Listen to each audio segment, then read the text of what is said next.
Welcome to Unity Coalition, Coalition Unidas, UCTV, relaunch. Buenos días, yo soy FayWhat. ¿Cómo están, mi gente? It's a wonderful day here at UCTV. And UCTV was started with a goal: to entertain, educate, and unite during a time when we couldn't leave the house because of the pandemic. Now that we are finally seeing the light, we decided to add more fabulousness to the show. So I want to introduce you to the UCTV's crew. Our host of trans programming is the beautiful, my sister, Mrs. Samantha Latois. She's going to be joining me next week. And our amazing correspondents that will be bringing you the news from different places in the U.S., Diego Cifuentes in the Miami area, and Rosemary Ureña in the area of Orlando and New York. You're going to be able to see them soon in a bunch of our upcoming shows. So on today's show, God, we are so blessed to have this gentleman. We are so blessed to have Councilman Scott Galvin and the best Valentine's Day memes with our segment called What Do You Meme? So let's get started. So our first guest, he was first elected in 1999. Scott Galvin is the longest serving councilman in North Miami's 90-year history.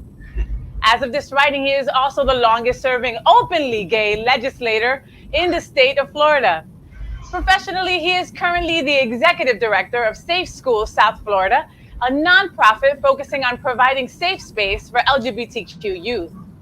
He also serves on the board of directors for the AIDS Healthcare Foundation, a global nonprofit organization providing cutting-edge medicine and advocacy to more than 1.5 million people in over 40 countries. Let's welcome to UCTV, Scott Galvin. Hey, everybody. Glad to be with you tonight. How are you, my friend? I am wonderful. It's so good to see you. So Scott, let's get right into it. How difficult was it coming out and being out during your first campaign run?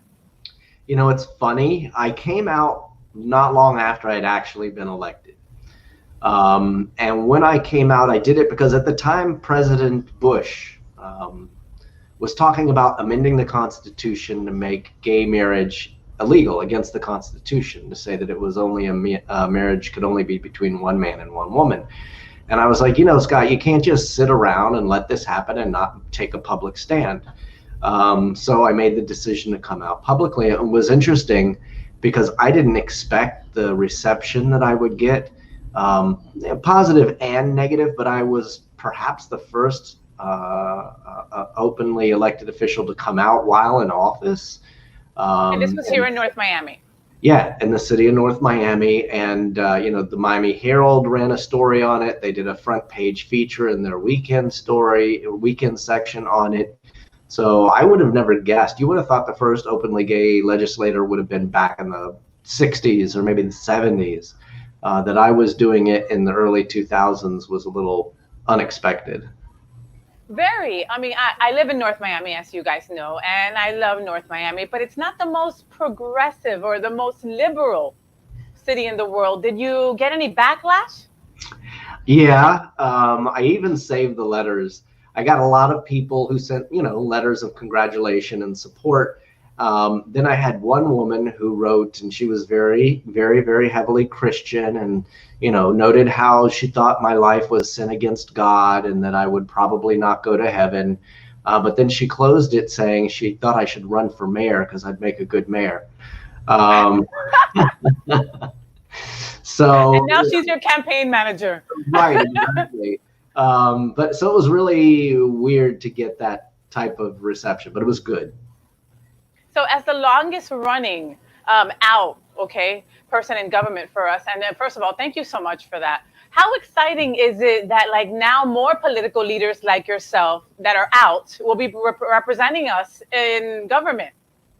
Yeah, it's really cool. According to the Victory Institute, there are nearly 30 openly gay elected officials in the state of Florida. Now, that's a really small number if you were to compare it to the number of openly gay electeds that there are just in general. I think we make up 0.1%. But it's thrilling to see more and more get elected and run, even if they don't get elected. And of course, Mayor Pete, now Secretary Pete Buttigieg, very excited to see him rise as far as he has. Definitely. And it's taken me this long to be able to say his last name, Scott. Buttigieg. I can say it now. It took me about a year plus, right? Awesome. So yeah, Pete Buttigieg as Secretary of Transportation. We have Karine Jean-Pierre. She's Chief Staff for Vice President Kamala Harris. We have Carlos Elizondo. That's the White House Social Security Secretary. We have Rachel Levine, which is a transgender woman. She's incredible, appointed as Assistant Health Secretary. Are we going in the right direction, Scott? Yeah, finally. I mean, I'm really excited to see the number of trans individuals who are getting elected. There are now trans representatives in multiple states at the state legislature. I mean, it's obviously one thing to get elected in a city like me because it's a community, it's a small town. People sort of know each other. But to be accepted and elected at the state level, that's really saying something. So I think right now we're seeing, year by year, double the amount of trans elected officials coming into office than there were the year before. So that particularly excites me. What would you like to see happen now with the new Biden administration? What would you like to see happen? Well, there's going to be a return to normalcy on a lot of levels. Obviously, the Equality Act will come before Congress for a vote, and that would extend basic human protections and basic rights to all LGBTQ individuals. And sad that it has to be voted on, sad that there's got to be a vote by elected officials to legitimize you or I. But I feel confident that it will pass. And like I said, I'm glad that we're now, returning trans members' ability to serve in the military and things like that. A return to the Obama era. Oh yes. So as a director of Safe Schools, how about that? Tell us a little bit about that. Sure. Safe Schools South Florida is celebrating its 30th year. We were incorporated in 1991 by a group of Dade County public school teachers who came together on the down low to talk about bringing LGBT rights to school faculty members. Obviously, back then, you could be fired, you could be arrested. As recently as 30 years ago, you faced a lot of a lot of discrimination. So they came together. We've done faculty training events for teachers over those 30 years. We've also worked with the youth at GSA, Gay Straight Alliances at different high schools and middle schools. We're basically in the mission of providing affirming space and support for LGBT teachers and LGBTQ youth. So it's a broad spectrum. It's probably hard to answer this question, but how unsafe or safe are the schools presently right now for LGBTQ students? That definitely differs from school to school. Some schools are much more welcoming, much more accepting. Maybe they're located in a more liberal community. And so there, kids have no issue being, identifying as gay, being in an organization like a GSA. At other schools, nobody would join. Nobody will even sponsor because the stigma is still there. And then in other schools, kids will join, but they'll all identify as allies, even though obviously they're not all just allies. That's as far as they feel comfortable going in their school. Like they're dipping their toe in it. Like I used to tell people I was bisexual. Right. Ha, ha, Right. ha. Yeah. So if a parent comes to you, Mr. Galvin, and says to you, is there a way to completely protect my LGBTQ son or daughter? How would you answer that? No, there's no way to completely protect them, because obviously you've got different kids who've been raised different ways at home, and some have their own prejudices. Some teachers still have some people still, some teachers still don't care for their students the way they should. So, it's a challenge on a lot of levels, but we just try to make sure that they can reach out to us. Maybe if their school itself is not really accepting, they can find us on social media and interact with other kids there. It's just finding that safe space, and that differs from school to school and kid to kid.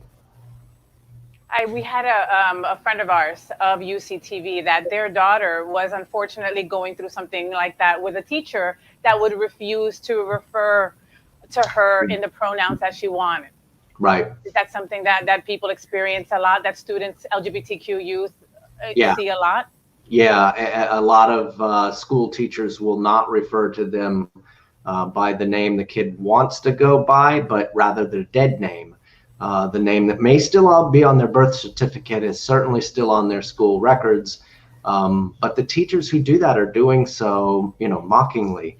They know what they're doing. They know if, for instance, the student wants to be known as Jordan and they're still referring to him as Jennifer.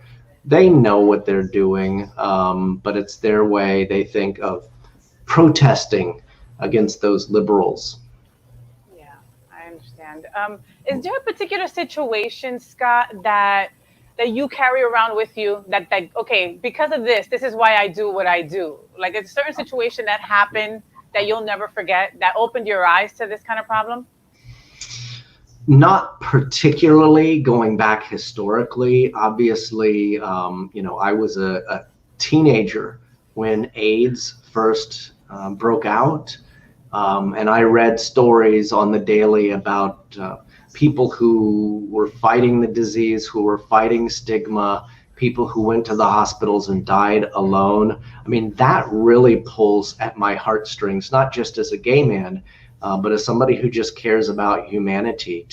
I went to one former AIDS hospice. It was run by the AIDS Healthcare Foundation a long time ago. It was a hospice where people went to die. And just being in that facility, which was sort of like a small hotel, you could sort of feel the power and feel the spirit of the people who'd passed away. In my lifetime, that's probably one of the more impactful events I've gone through. Definitely. I can see how. So Scott, in a perfect world, you got $1 million to help safe schools do something. Only $1 million? What would you do with that? Only $1 million. That's all I got for you. That was out in my right pocket. Maybe tomorrow I'll give you what's in my left pocket. Okay. I like that. Obviously we want to be able to continue the teacher trainings that we do. We want to continue outreach to the schools. We're investing a lot right now in social media efforts because kids can't meet or don't meet in person, because even if they are going to school in person, they're not doing clubs, they're not doing field trips right now. So we've pumped a lot into our social media, our Twitter. We've started a YouTube show for kids to tune in on Friday afternoon. We do a lot of stuff that's meant to engage kids, on a social media platform. And I would continue to grow that as much as possible. Maybe we'd have a TV show as professionally put together as yours. Thank you. That's how the boys. There you go. That's awesome. I love that you're doing that, Scott. I mean, we have to thank you again for everything that you do. So something else that one of the parents was asking us to ask you, what sign can parents watch out for to indicate that their children are going through something difficult at school? There's no one tell. I mean, some kids are individually questioning what they're going through. Some might be totally straight, but let's say it's a straight male who's effeminate. A lot of kids these days males are wearing nail polish. And you think, well, that's somebody who must be coming out. No, it's just sort of the fad right now to wear nail polish, or for straight guys to wear skirts, of all things. So there's no stereotypical way to tell. I think the best way to find out is to engage in conversation, not just with your child, but also with parents at other schools. There's a PFLAG chapter in South Dade, for instance, that has once a month Saturday meetings with parents of kids who they suspect are gay or who identify as LGBTQ. And so they just sort of brainstorm amongst themselves. I would definitely say find your PFLAG and just talk to your kid. They didn't have those when I was growing up. Yeah. I wish they did, huh? Yeah. So, of course, we have to talk about COVID. We know that COVID affected every single person on this planet. How do you think the quarantine affected your students in North Miami? Well, and the same for North Miami, the same for everything in Dade County. The kids are lonely. The kids are bored. I mean, at this point, everybody, whether they are an adult or a kid, they are zoomed out. They are tired of these, half hour, 1 hour presentations. I mean, sometimes I sit through 5 in a day and I'm physically exhausted, even though I did nothing but sit in this chair. So kids are burnt out, they're lonely, they're looking for interaction with their peers. And like all the rest of us, they will be very happy when we can go back to a normal life. Do you think that will happen soon? Now with the vaccinations on? Not soon. And I know everybody's hopes are up right now, and rightfully so. But we have a whole segment of our community who won't take the vaccinations. Maybe they're denier of whether or not COVID is real, and they see it as a politically staged event. But if 50% of the community won't even take the vaccination, it's going to take us a long time to reach the threshold of 75% for herd immunity, as they call it. So, everybody who gets offered the vaccination, the shot, please just go take it. It's free. It's not going to hurt you any. And together, that's the way we can bring things back to normal. But I don't think it's going to happen. I think we'll be sitting here in early 2022 and still be having these discussions about normalcy. Well, and that's what Biden said the other day in the town hall was, I see like next Christmas where we'll be more normal. So until then, we still have to wear the mask, etc., and take those safety precautions. Yeah, Americans are spoiled. We like to tune in to Law and Order, SVU, and see some drama and see a crime happen, and then that crime is solved all within 60 minutes. Like, that little snapshot is the whole episode. We sort of expect that immediate gratification in every incident now. So, of course, now there's a vaccine, so now everybody's going to be fine, and we'll be, past all of this in a year. And I wish it was going to be that simple. No, COVID's going to be with us for a while, and we all need to understand that. And for all those viewers that are afraid of the vaccine, don't be. Go get it. Yeah. Get your elderly out there to get vaccinated the second that they're able to. Yeah. I know quite a few people, and they maybe got sick for a little bit, and others got no complications at all. Right. Yeah. No, it's clearly been approved by several different medical organizations in the FDA. They wouldn't put something out there that was harmful. The second that I'm able to, I will. Definitely. That's a long way off. I know. I'm on the bottom of that list, and right, that's okay exactly. though. You'll get vaccinated when it's people in their 20s. So when they get to the 20s, that'll be you. I loved you at the beginning of this interview. Now I really love you. You're so cute. So let's talk about Valentine's Day. What did you and your hubby do for Valentine's Day? What was your date for Valentine's? Well, it was very simple. He had been traveling that day, and so we got home, late afternoon. We just had an ice cream cake from Carvel, a heart-shaped ice cream cake from Carvel. It was actually very delicious. But we just with the little crunchies, Scott, with the little crunchies, that little graham cracker crust and the vanilla and the chocolate. So we just did that. I mean, by the time he got home, it was sort of too late to go to dinner. And then, going out in the time of COVID is just not as enthralling as it used to be. So we stayed home and just had ice cream cake and watched TV. Night. Well, that sounds like a perfect night, especially in Miami crazy for Valentine's Day, right? Yeah, it was perfect for us. Well, thank you so much, Scott Galvin, Councilman of North Miami. You have been incredible. We love that you popped the cherry for our UCTV relaunch.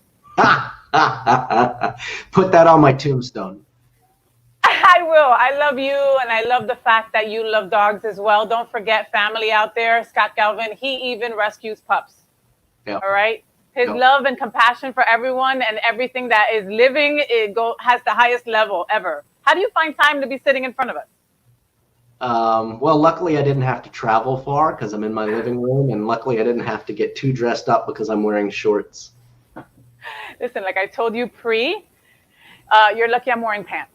I usually go to most Zoom meetings, dressed from here up, and that's it.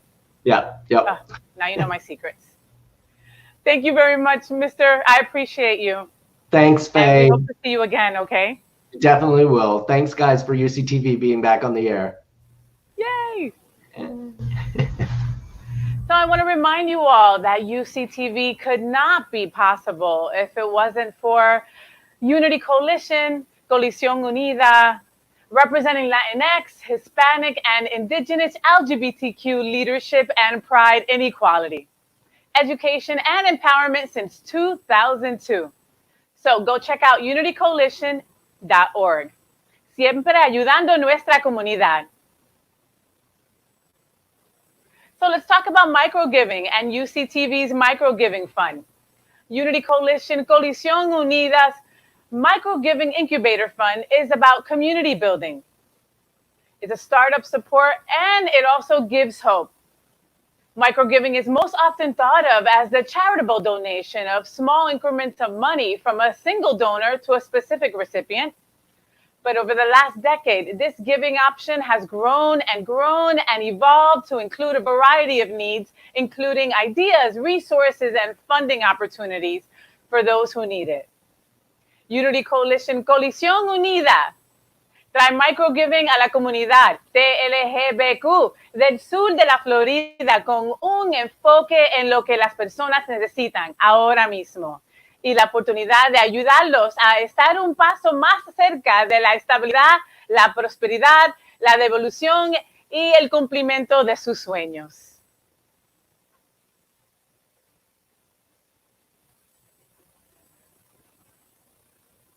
So now I think that we're going to have, next on our show, esta semana era el Día de los Enamorados, right? It was Día del Amor y la Amistad, Valentine's Day, and you know what? They aren't all happy ones, right? We've got the best of the worst Valentine's Day memes for single people.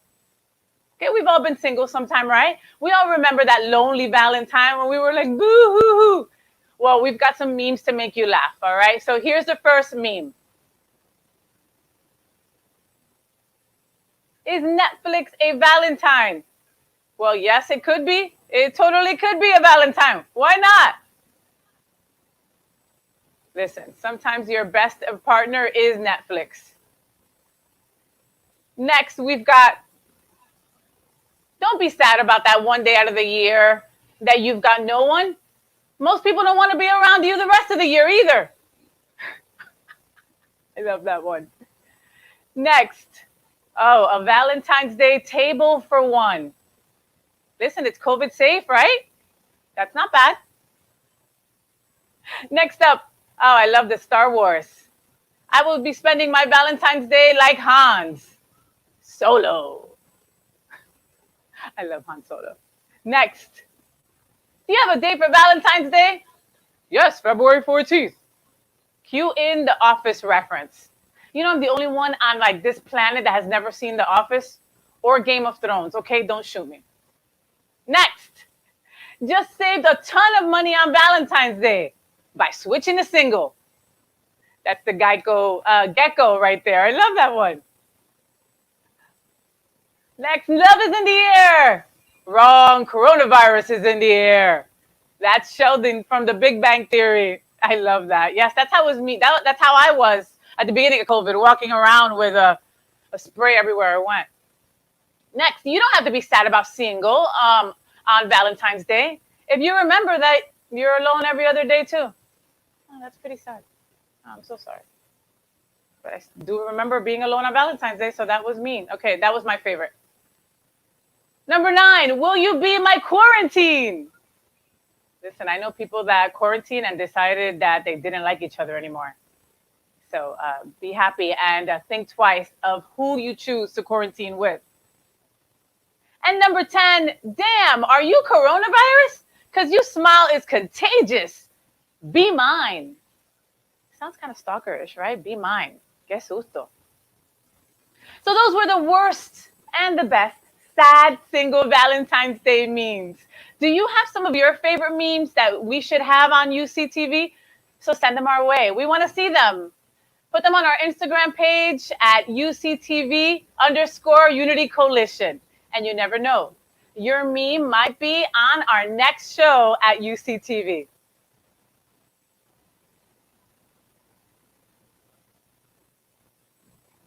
So let's talk about something else that's going on UCTV in the future. We are calling to trans artists. Yes, buscando artistas trans y non-binaries at Unity Coalition, Coalicion Unidas. So trans art and Art Lab is coming up. It's a virtual gallery for artists of the trans community.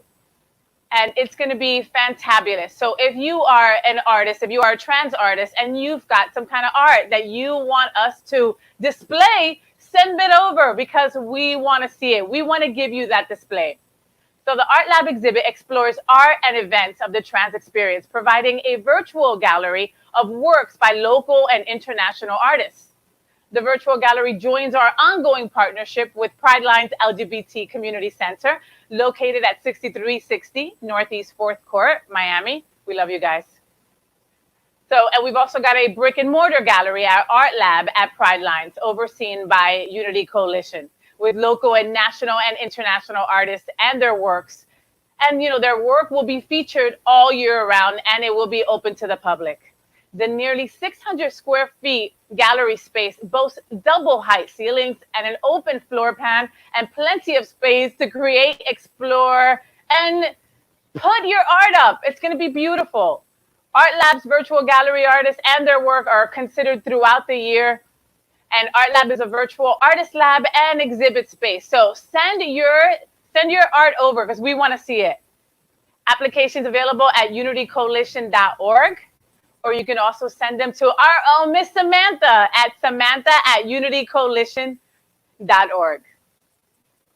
And I guess that's all the time we have for today, family. What a fantastic UCTV relaunch.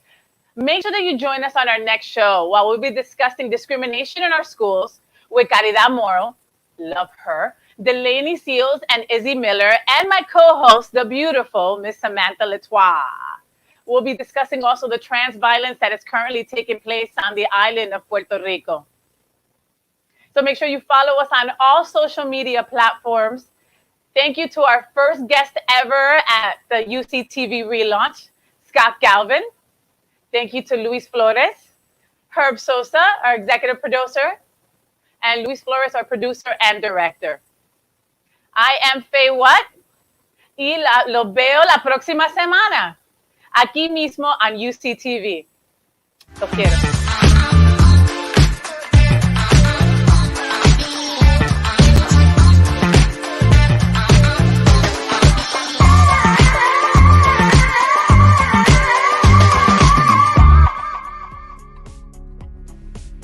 Unity Coalition, Coalición Unida, is advancing equality and fairness for the Hispanic and Indigenous LGBTQ community through education, leadership, and resources since 2002. UCTV, our weekly online show, bringing you all the best of our organization, the LGBTQ plus community, and our allies. Celebrate Orgullo is South Florida's Hispanic and Indigenous Pride Festival. 15 días llenos de arte, cultura, comunidad, música y mucho más. Every October, celebrate Orgullo. Unity and diversity. Elevate. A day of workshops, tools, and being nicer to yourself, each other, and the planet. Hey, what are you doing? I'm being nicer to you, Houston. And the planet. And the planet. Every year, we celebrate our Trans Art Conference and Art Lab Gallery for the trans and non-binary community.